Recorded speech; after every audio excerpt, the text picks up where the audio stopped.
나와서 연설하도록 하겠습니다.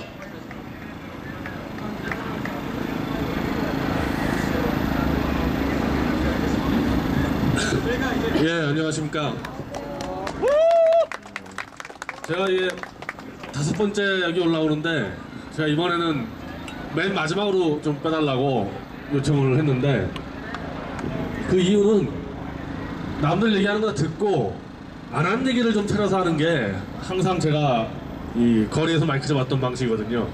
그래서 먼저 얘기하면은 혹시 또 누가 뒤에서 더 전문적으로나 더 정확히 얘기하는 사람이 있을까봐 약간 불안한 부분이 있어서 항상 이렇게 맨 뒤에서 이야기를 하고, 앞분이 얘기한 것들을 다 이제 듣고 빼면서 안 나온 얘기를 좀 위주로 하겠습니다. 제가 지난주에 이 자리에서 분명히 국회에서 세월호법 가지고 사단이 날 거라고 얘기를 했는데 의외로 합의가 됐습니다. 네, 제가 정치 매체를 15년 동안 운영하면서 예상이 틀리는 경우가 상당히 많은데 대부분 두 가지 때문에 틀립니다. 첫 번째는 주로 야당, 그 중에서도 친노, 종북도 아닙니다. 종북하고는 조금 달라요. 친노는 종북은 좀 일관적으로 저 김정은, 김정일, 김일성 만세를 부르는 거기 때문에 예측이 대부분 가능합니다. 그쪽은. 근데 친노는 권력에 따라서 하도 왔다 갔다 하기 때문에 그 친구들이 얘기하는 걸 가지고 예상하게 되면 많이 틀릴 때가 있어요. 제가 뭘 예상했냐면은 정청래, 문재인 분명히 저 이웃 동네 천막에 가서 세월호 유족들이 동의하는 법안만을 통과시키겠다, 세월호 유족들이 동의하지 않는 법안은 절대 반대다, 한 10번씩 떠들었습니다. 문재인, 정청래가. 그런데 2차 합의안, 박영선 원내대표가 주도해서 2차 합의안에서 내용에서 그때도 정청래, 문재인이 가가지고 세월호 유족들이 반대하기 때문에 통과가 안 된다고 판 깨버렸죠. 그래서 3차 합의안 낸 거 아닙니까, 지난주에? 그 3차 합의안이나 2차 합의나 차이가 거의 없습니다. 거의 없는 정도가 아니라 저쪽에 있는 유족들이 하는 말대로 사실은 3차 합의안이 오히려 여당에게 더 유리하게 들어왔어요. 제가 뭐 디테일하게 얘기는 안 하겠습니다. 그 부분에 대해서 유족들이 말이 많습니다. 2차 합의안보다 3차 합의안이 정부 여당에 더 유리하게 합의가 됐습니다. 그러면 유족이 반대하는 법안에 대해서는 같이 목숨 걸고 저지하겠다는 정청래, 문재인 지금 어디 있습니까? 원칙적으로 지금 저기서 단식하고 있어야 됩니다. 그 사람들. 근데 그 사람들 이번에 특히 문재인 합의하자마자 2차 합의안 때보다 더 여당에 유리하게 된 합의안에 대해서 유족과 함께 반대하기는커녕 이번엔 유족을 설득하겠다, 이렇게 나와버리기 때문에 저같이 정치 능력들이 예측을 틀리는 거예요. 최소한의 일관성, 최소한의 자기 말에 대한 약속을 안 지켜버리고 그 사안에 따라서 정세와 정략과 자기 이익에 따라 가지고 말을 자꾸 뒤집어 버리니까 정치판에서 예측이 그토록 어려울 수밖에 없는 거죠. 2차하고 3차하고 달라진 게 없는데 왜 2차는 반대하고 3차는 또 이번에 찬성하냐는 거죠. 그러면 이거는 뭐 친노 세력들이 하도 많이 해먹는 수법이기 때문에 항상 말 바꾸고 자기가 말한 거 안 지키고, 노무현 때는 한미 FTA 지지하다가 이명박 때는 반대하고, 노무현 때는 제주의 군기지 찬성하다가 이명박 때는 반대하고, 뭐 이런 거 한두 번 한 게 아니죠, 이런 게. 그럼 그렇다 치고 이번엔 그럼 또 왜 이렇게 크게 물러났나, 친노 세력들이. 저는 이게 국제정세의 변화라고 봅니다. 물론 그 사람들이 국제정세를 다 분석해서 가는 게 아니고, 대한민국이라는 나라 자체가 이미 5,000년 동안 국제정세와 계속 직접적으로 영향을 주고받으면서 나라가 흥망성쇠를 이어져 왔던 나라입니다. 현재 대한민국도 경제의 80%가 이미 대외와의 거래를 통해서 국가가 운영되기 때문에 정치나 경제가 국제관계에 아주 민감하게 돌아갈 수밖에 없어요. 저는 여러 가지 상황에서 봤을 때 이제 친노 종북 세력이라는 남한의 수구 세력들이 세계사적인 큰 변화 흐름에 점점 벼랑으로 떨어져 가고 있고, 그것에 대해서 종북 세력들은 아직까지 그걸 눈치를 못 채는 것 같은데 친노 세력들은 대충 감을 잡는 것 같습니다. 저는 그런 부분들이 자꾸 이렇게 후퇴하게 되고 본인들 표현대로 자꾸 이렇게 야합을 하면서 뒤로 물러서고 있다고 봅니다. 지금 홍콩에서 어마어마한 자유화 투쟁이 벌어지고 있습니다. 민주화 투쟁이 아니죠. 정확한 단어는 자유화 투쟁입니다. 홍콩 시민 한 명 한 명이 최소한 시민으로서의 정치적 자유를 누리겠다며 지금 이 시간에도 홍콩 청사를 포위하고 중국과 맞서 싸우고 있습니다. 이게 사실은 어떻게 보면은 동북아시아의 자스민 혁명이죠. 북한의 문제에 대해서 오늘 북한의 2인자, 3인자, 4인자가 지금 뭐 왔다 갔다 하는데 사실은 그거는 어떻게 보면은 항복선언일 수 있고 항복선언이 아니라 그러면은 역시 하나의 야합을 통한 전술적 후퇴라고 볼 수 있는데 분명한 거는 현 정부가 최소한 무원칙적으로 북한과 퍼주기나 야합을 하지 않았기 때문에 좋게 좀 우리가 긍정적으로 평가하면은 북한의 내적 변화를 이끌어낸 거고 그것이 아니라 그런다면은 어쨌든 북한의 전술적 변화를 이끌어냈다 그런 효과를 낸 거거든요. 그런데 북한이 지금까지 이렇게 끝까지 버티고 버텼던 것은 뒤에 중국이 받쳐줬기 때문이죠. 이건 뭐 다 아는 얘기 아닙니까? 그런데 그 중국이 중심이 되는 동북아 정세가 자유와 민주화 물결의 시발점이 지금 펼쳐지고 있는 겁니다. 물론 중국 본토는 아니죠. 중국 본토는 아니지만은 홍콩이라는 데는 영국식 민주주의를 체감했던 그 시민들이 정치식이 굉장히 높은 하나의 지역입니다. 그 홍콩의 자유화 요구에 대해서 만약에 그게 본토였으면은 중국이 당연히 탱크로 밀어버렸을 텐데 홍콩은 전 세계의 기자들, 전 세계의 기업가들, 전 세계의 금융인들이 들어와 있는 곳입니다. 중국의 공산당도 홍콩에 대해서 어찌하지는 못하고 있죠.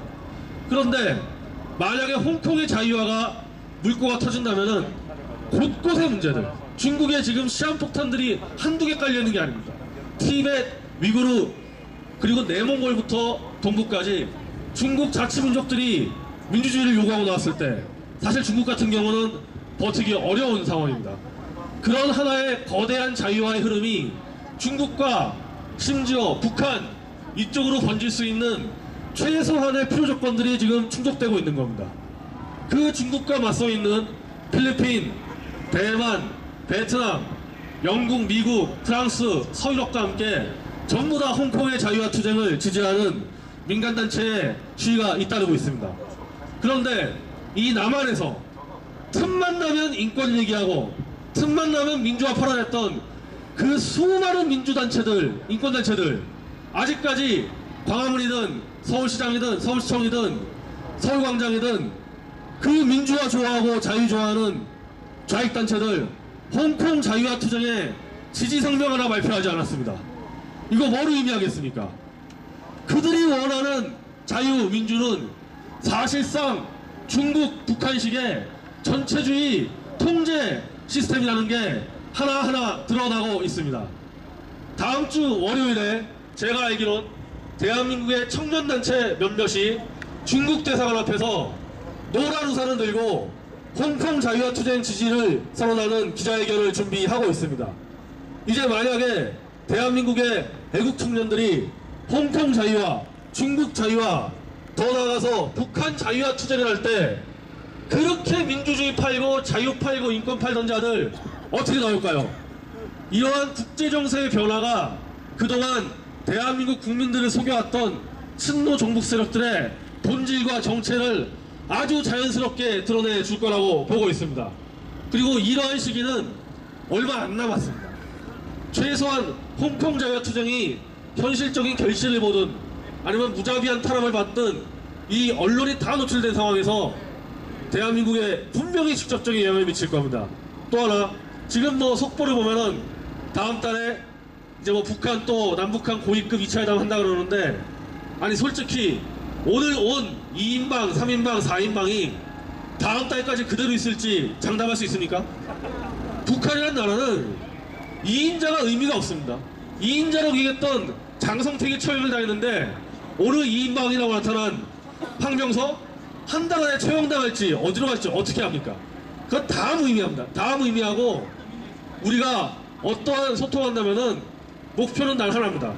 수단은 좋아요. 수단은 북한에게 뭘 주든 알든 수단은 저는 암살을 하든 쿠데타를 조장하든 심지어 먹을 걸 주든 다 가능한데 대한민국 정부와 대한민국 국민의 최종 목표는 오직 김정은 정권 붕괴입니다. 우리가 오늘 황병선을 만나고 총리가 최룡해를 만나고 다 좋습니다. 그렇지만 대한민국 총리, 대한민국 대통령 머릿속에는 수단과 방법을 안 가리고 김정은 정권을 무너뜨리겠다. 그리고 그 김정은 정권을 무너뜨리는 과정에서 동아시아, 동남아시아, 동북아시아 전체에 자유민주주의의 물결을 보급하겠다. 이런 확고한 목표의식을 가지고 북한을 상대해야 합니다. 자, 제가 기자들을 좀 만날 때 프레스센터에서 제가 깜짝 놀라는 게 미국 기자들 그리고 아시아 쪽 기자들 박정희 대통령하고 이승만 대통령에 대해서 지극히 존경합니다. 미국 기자들과 아시아 쪽 기자들 같은 경우가. 그래서 대한민국에서 이승만 박정희 대통령에 대해서 대한민국 언론이 꽤나 많은 언론들이 부정하고 있다 그러면 다들 놀랍니다. 국제 정세가 대한민국의 건국 이후에 자유민주주의 발달, 산업화의 발달에 대해서 아주 우리가 상상하는 것 이상으로 그렇게 높이 평가합니다. 그게 국제 정세의 현실입니다. 그러나 지금까지 대한민국은 최소한 20년 동안 이런 국제 정사의 조류에서 벗어나면서 이미 외국에서는 다 끝난 낡은 신자파 이론, 낡은 종북 이론 가지고 다 지금까지 20년 동안 대한민국 국민들의 눈과 귀를 가려왔습니다. 저는 과연 이게 언제 터져나갈까 이 부분에 대해서 유심히 지켜보고 있었는데 드디어 저는 이런 시기가 왔다고 봅니다. 대한민국 국민들이 이 좁은 땅에서 안에서만 봐서 안에서 계속 눈과 귀를 가리는 게 아니라 바깥으로 눈을 돌려서 그 시선으로 다시 안을 봐서 우리가 그동안 속았던 거, 잘못된 것들 국민들 스스로 하나하나 다 고쳐나가는 그 대한민국 국민의 건국과 산업화에 이은 제3차 혁명이 시작될 수 있다고 봅니다. 그리고 그 시점이 바로 세월호 유족들의 정체가 한 달 전하고 지금 한 달 후하고 우리가 천막을 쳤을 때하고 잘 비교해 보십시오. 세월호 유족이라고 얘기했었던 그 신뢰의 권위, 자식들이 잃은 그 슬픔으로 대한민국을 안전한 대학 만들겠다 이 했던 그 권위가 한 달 만에 완전히 무너졌습니다. 최소한 대한민국 국민의 절반 이상은 저들의 실체를 파악하고 있습니다. 그리고 이제 조만간 북한의 실체, 북한을 따르는 실체, 그리고 대한민국을 저 낡은 중국에 종속시키려는 친노 세력의 실체 하나하나 외국과 한국을 비교하면서 충분히 대한민국 국민들이 건국을 성공하고 산업화를 성공했듯이 제3차 혁명을 일으켜서 자유통일 대한민국 코리아, 강대국 코리아를 완성할 수 있는 그 기회가 이제 드디어 왔다고 생각합니다. 그래서 오늘은 우리가 이 정도 하지만 다음 주는 또 어떤 일이 벌어질지 모릅니다. 다음 주에 또 내입에서 터질지 홍콩에서 터질지 북한 김정은이 갑자기 죽을지 어떤 일이 될지 모르지만은 분명한 거는 동아시아가 중심이 되는 제2의 자유민주주의, 제2의 산업화, 제2의 선진화 물결은 바로 이 광화문 광장, 광화문 동아일보 앞에서 시작될 겁니다. 감사합니다. 지금까지 인터넷 미디어워치 대표 변희재 대표 연설이었습니다. 자, 다음은 이제 퍼포먼스 순서인데요. 일단은 퍼포먼스 팀이